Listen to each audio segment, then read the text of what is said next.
매일 같은 은혜로 다가왔던 시온 찬양대 찬양에 감사를 드립니다. 코로나가 가라앉으면서 오히려 독감이 유행하고 있다라는 말을 듣게 됩니다. 저희 내외도 예외가 아니어서 오늘 제 목소리가 좀 많이 가라앉아 있습니다. 좀 여러분들이 너그럽게 이해하시면서 말씀을 나눴으면 좋겠습니다. 기상 전문가들의 그 예상에 의하면 올 여름이 굉장히 정말 어느 해보다도 굉장히 좀 위험한 해가 되지 않나 이런 예상을 내놓고 있습니다. 슈퍼 엘니뇨가 찾아와서 폭염과 폭우가 우리가 생각한 정도를 뛰어넘지 않을까 이렇게 걱정을 하고 있습니다. 매 순간 주의 은혜 가운데 살아가는 우리들인데 우리의 삶은 늘 변하고 우리의 삶은 대개가 위태한 삶을 살아가는데 그럴수록 주님께서 한결같은 사랑으로 우리를 지켜주시기를 바랍니다. 오늘도 예배하는 우리들에게 주의 은혜와 평화가 임하시게 되기를 바랍니다. 오늘 우리가 읽고 있는 에스더서는 몇 가지 점에서 매우 특이한 책입니다. 무엇보다도 이 에스더서 안에는 하나님이라는 단어가 한 번도 등장하지를 않습니다. 그래서 그럴까요? 신약 성경에서 한 번도 에스더서는 인용된 적이 없습니다. 유대 정치 철학자인 요람 하조니는 이 에스더서에 왜 하나님의 이름이 한 번도 등장하지 않을까? 그 이유를 다음과 같이 이해를 했습니다. 페르시아 시대에 유대 땅 밖에 끌려가서 살던 이스라엘 백성들의 마음이, 그들의 정서가 그러했다라는 것입니다. 그들은 어디에서도 하나님이 보이지 않는 시대, 하나님을 찾을 수 없는 하나님 부재의 삶을 살고 있었다라는 것입니다. 하나님이라는 단어가 한 번도 등장하지 않는 에스더서야말로 하나님이 보이지 않는 시대를 살아가야 했던 사람들의 이야기라고 이해를 하고 있는 하조니의 이해에 공감을 하게 됩니다. 나와 너라고 하는 고전을 남긴 유대인 신학자 마틴 부버가 있습니다. 그가 신의 일식, 하나님의 일식이라는 말을 했는데요, 인간이 고난을 당할 때 아무리 찾아도 보이지 않는 하나님을 두고서 하나님의 일식이라는 말을 썼습니다. 일식이라는 말은 태양이 달에 가리워져서 어둡게 보이는, 보이지 않는 현상을 말하는데요, 일식 현상으로 인해서 해가 보이지 않는 것처럼 고난으로 인하여서 하나님이 보이지 않는 그 순간을 하나님의 일식이라고 이야기를 했던 겁니다. 생각해 보면 우리들도 하나님이 보이지 않는 순간을 맞이할 때가 있습니다. 고난이 길어지거나 깊어질 때, 그리고 눈물 어린 기도를 드리지만 상황이 좋아지지 않을 때 우리도 하나님의 일식, 하나님의 부재를 경험하곤 합니다. 과연 에스더서는 하나님의 일식에 대해서, 하나님의 부재에 대해서 때때로 같은 경험을 하며 살아가는 우리들에게 무엇을 말씀하고 있는 것일까요? 에스더서에 나오는 주인공이 몇 명이 있는데요, 그 중에 한 사람이 오늘 본문에도 등장하고 있는 하만입니다. 이 하만은 어느 날 페르시아 왕이었던 아하수에로 왕으로부터 절대 권력을 부여받습니다. 궁에서 일하는 모든 신하들은 하만이 나타나면 모두 하던 일을 멈추고 꿇어 엎드려 절을 해야 했습니다. 이것은 왕의 명령이었습니다. 그런데 모두가 왕의 명령을 따라서 하만이 나타나기만 하면 꿇어 엎드려서 절을 했지만 단 한 사람은 그렇지 않았습니다. 바로 모르드게입니다. 이 모르드게는 예루살렘이 바벨론에 의해서 멸망을 당하고 바벨론에 많은 사람이 끌려갈 때 그 끌려갔던 사람 중에 한 사람입니다. 이 모르드게는 왕의 명령을 잘 알고 있었지만 하만 앞에 무릎을 꿇지도 않았고 또한 절을 하지도 않았습니다. 이 모습을 본 다른 신하들이 모르드게를 나무랐지만 모르드게는 그들의 말도 듣지를 않습니다. 마침내 신하들은 이 모르드게가 절하지 않는다는 사실을 하만에게 알립니다. 에스더 3장 4절에 보면 이 모르드게가 자기 자신이 유대인이라고 하는 사실을 굳이 감추지 않았던 것을 보면 모르드게는 하나님 한 분 외에는 절하지 않겠다라고 굳게 다짐을 했던 것 같습니다. 이야기를 들은 하만이 모르드게를 유심히 바라보니 신하들의 말이 맞는 것이었습니다. 모든 이들이 다 무릎을 꿇고 절을 하며 예를 갖추는데 모르드게만은 무릎을 꿇지도 않고 절을 하지도 않는 모습을 본 것입니다. 이 하만이 화가 치밀어 올랐습니다. 바로 그 모르드게가 유대인이라는 사실을 알게 된 하만은 모르드게 한 사람만 죽이는 것은 너무 가볍다라고 생각을 합니다.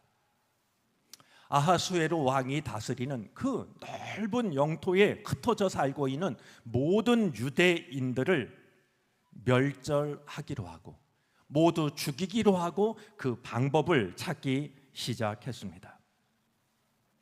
하만은 어느 날 주사위를 던져서 유대인들을 모두 죽일 날짜를 정합니다. 사실 참 아이러니합니다. 한 민족을 멸절시킬 날을 주사위를 던져서 결정을 하다니 말이죠. 바로 이 대목 때문에 이제 이 유대인들이 하만에게서 벗어날 수 있었던 이 날을 유대인들은 부림절로 지키고 있는데 부림이라는 말은 주사위에서 온 말입니다. 자, 그런 뒤에 날짜를 정한 뒤에 그리고 계획을 다 세운 뒤에 이 하만은 아하수에로 왕을 만나서 이렇게 말합니다. 우리 재단의 스크린이 좀 선명해져서 이제 때때로 주님 말씀을 좀 같이 확인하려고 하는데요. 우리 준비됐으면 3장 8절부터 9절까지 좀 영상에 띄워 주시겠습니까? 예, 그 아하수에로 왕을 만나서 하만이 하고 있는 말인데요. 우리 새번역 성경으로 기록을 했습니다. 우리 한번 한 목소리로 읽어 주시겠습니까?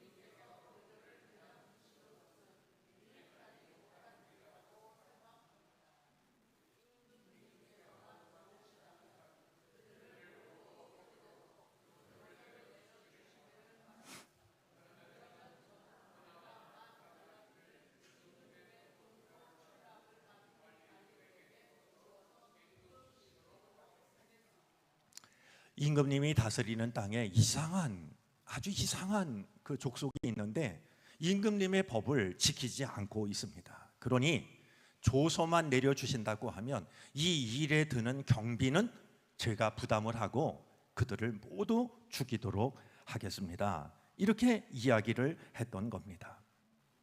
자, 이야기를 들은 왕이 그 말을 거절할 이유는 전혀 없었습니다. 왕의 말을 듣지도 않는 족속이 있다라고 하니 당연히 없애는 것이 마땅한 일이었죠. 이 하만의 말을 들은 아하수에로 왕은 자기 손가락에 끼고 있던 인장 반지를 빼서 하만에게 넘깁니다. 이 말은 어떤 일을 해도 좋다라고 하는 절대 신임과 절대 허락이었습니다. 이 전권을 허락받은 하만이 각 지방의 글과 각 민족의 말로 조서를 자기가 꾸밉니다. 그리고 각 지방의 총독들과 귀족들에게 조서를 보냈습니다. 물론 이 조서는 하만이 썼지만 왕의 이름으로 작성이 되었고 왕의 도장을 찍은 그런 왕의 명령이 담긴 조서의 형태를 갖추고 있었습니다. 아마 이 하만으로는 그것으로 만족하지 못했던 것 같습니다. 자신에게 절하지 않았던 이 모르드게를 마치 유대인들에게 또 남아있는 사람들에게 본때를 보이려는 듯이 50규빗의 장대를 만들어 세웁니다. 50규빗 그러면 이 높이가 짐작이 안 되실 것 같은데요. 규빗이라는 말은 우리 손가락 끝에서 팔꿈치까지의 길이입니다. 한 45cm 되는데요. 이 50규빗이라는 말을 지금의 단위로 환산하면 약 20m가 넘습니다. 이 장대가 얼마나 높은 장대겠습니까? 그러니까 이렇게 온 백성이 보란 듯이 높은 장대의 교수대를 만들어서 모르드게를 매달겠다. 유대인들을 죽이면서 말이죠. 이런 계획을 세웠던 겁니다. 돌이킬 수 없는 상황이 되고 말았습니다. 돌이키기에는 너무 엄청난 일들이 벌어졌고 너무 늦었다 여겨집니다. 하나님의 백성들이 이방 땅에서 꼼짝없이 멸절을 당하게 될 위기, 과연 이스라엘 백성들은 이 위기에서 벗어날 수가 있었을까요? 벗어난다면 그 일은 어떻게 가능했던 것일까요? 아마 에스더서에 진정한 주인공이 있다면 이 책의 이름이 된 에스더가 될 것입니다. 에스더는 어려서부터 고아였습니다. 이 고아였던 에스더를 사촌 오빠인 모르드게가 데려다가 돌봤는데 이제 나중에는 이 에스더를 아예 양녀로 삼아서 자기의 딸로 키웠습니다. 아하수에로의 왕의 부인인 와스티 왕후가 이제 왕후의 자리에서 물러나게 됩니다. 왜 물러나게 되었는지를 1장에서 기록하고 있는데요. 한번 성경을 읽을 때 재미있게 읽으셔도 좋을 것 같습니다. 이 왕후를 물리고 교만해서 말을 듣지 않는 이 왕후를 물리고 새로운 왕후를 뽑게 되었는데요. 놀랍게도 바로 용모가 아름다웠던 에스더가 왕의 부인이 됩니다. 물론 이 에스더는 이제 양 아버지였던 모르드게의 충고를 따라서 자신의 신분을, 자신의 민족과 혈통을 드러내지 않았습니다. 하만이 유대인들을 멸절하려고 한다라는 사실을 알게 된 모르드게가 그 사실을 이 에스더를 돕고 있는 내시 하닥을 통해서 전달을 합니다. 혹시라도 왕궁에 있어서 지금 하만이 하고 있는 일을 에스더가 모를까 싶어서 하만이 만들어낸 조서의 사본을 에스더에게 보냈던 것입니다. 그러면서 에스더에게 왕에게 나아가서 왕의 자비를 구할 것을 요청합니다. 내시를 통해서 모르드게 이야기를 들은 에스더가 그 말을 전해준 내시 하닥에게 자신의 형편을 모르드게에게 전하게 합니다. 우리 4장 11절인데요. 이 에스더가 모르드게의 한 말을 우리가 다시 한번 살펴보겠습니다. 자, 4장 11절 함께 읽어주시겠습니까?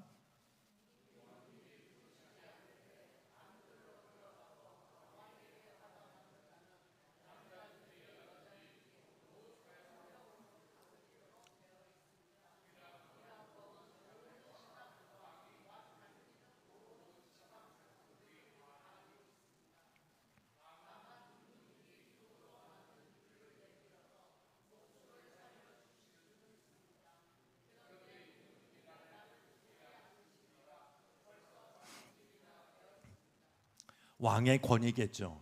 왕이 부르지도 않았는데 왕 앞으로 나오는 자는 살아남을 수가 없었습니다.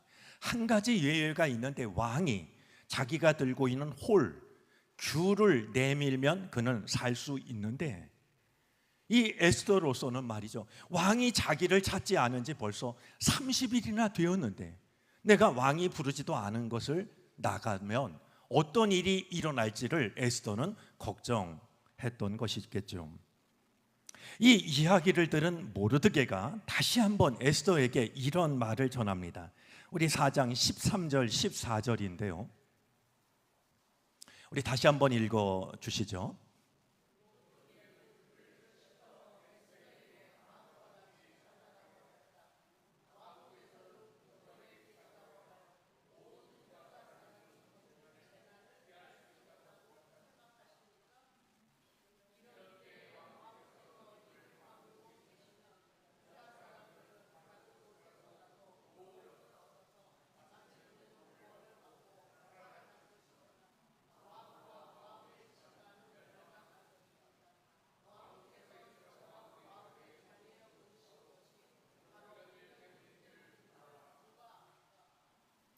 참 기가 막힌 말을 합니다. 이제 왕후가 됐으니까 함부로 에스더라는 말을 쓰지 않고요, 예를 갖추는데요, 왕후의 자리에 오른 것이 이때를 위함인 줄 누가 알겠습니까? 만약에 왕후가 나서지 않는다면 다른 방법을 통해서라도 등장하지 않았지만 하나님이 우리 민족을 살려주실 겁니다. 그렇지만 왕후와 왕후의 가정은 멸망당하고 말 겁니다. 이런 이야기를 전해줍니다. 모르드게로부터 비장한 말을 들은 에스더는 다시 한번 하닥을 보내가지고 자신의 결심을 전하게 됩니다. 우리 16절인데요, 우리 16절 말씀을 우리가 함께 읽어보겠습니다. 읽어주시죠.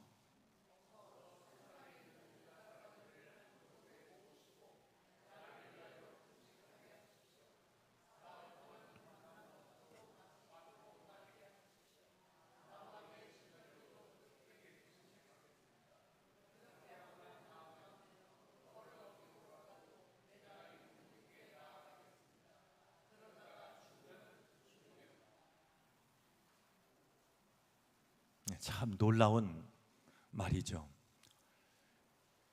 내가 목숨을 걸고 나아가겠습니다.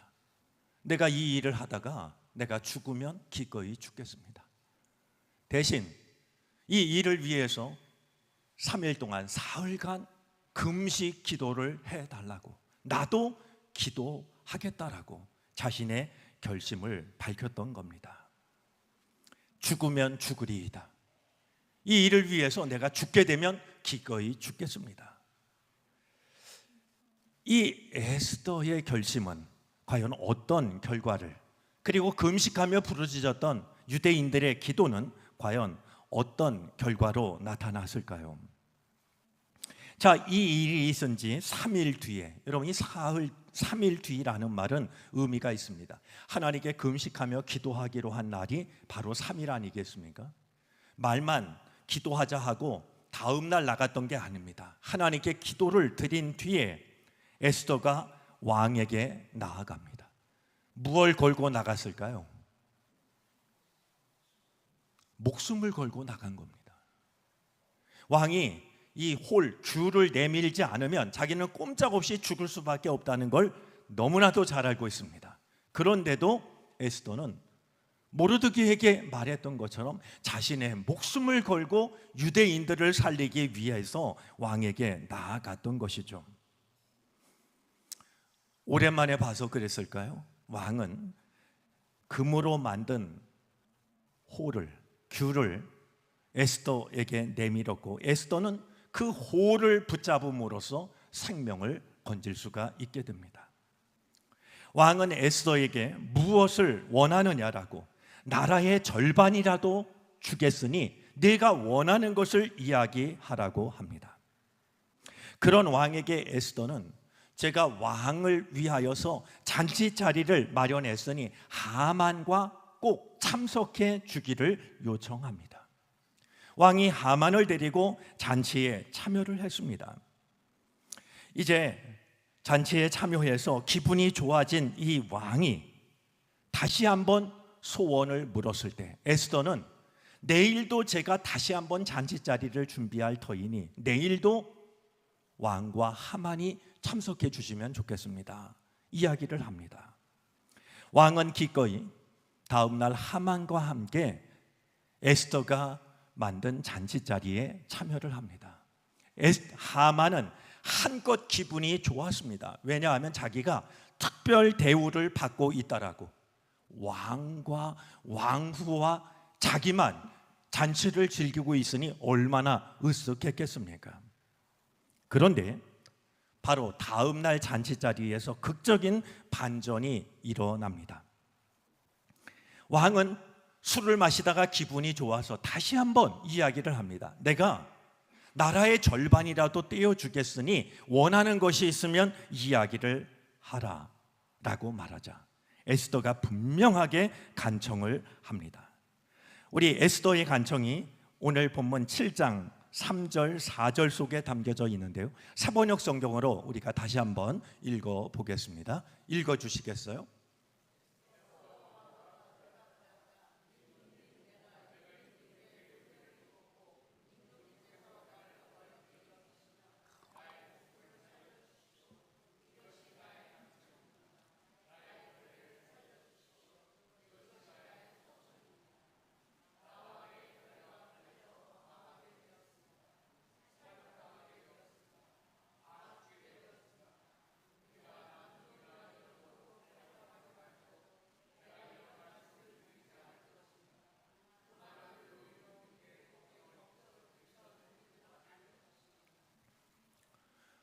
분명하게 말을 합니다.